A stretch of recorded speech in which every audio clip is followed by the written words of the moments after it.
Sempat erupsi dan melontarkan lava pijar pada Jumat dini hari, aktivitas Gunung Agung pada Jumat siang terpantau labil.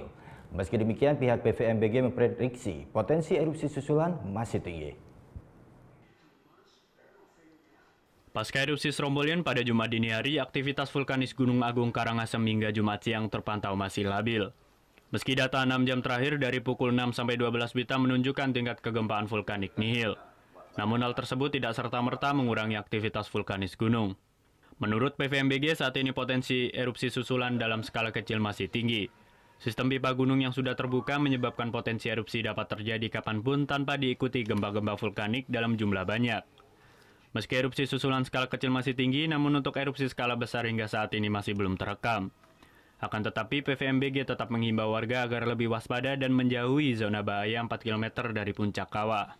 Potensi erupsinya Gunung Agung karena masih dalam status siaga itu pasti dia akan sering terjadi erupsi secara tiba-tiba.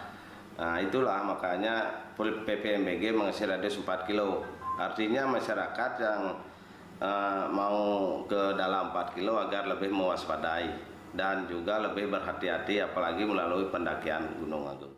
Selain potensi erupsi susulan, pihak PVMBG juga menghimbau warga mewaspadai ancaman bahaya sekunder lainnya, seperti banjir lahar dingin di saat musim penghujan.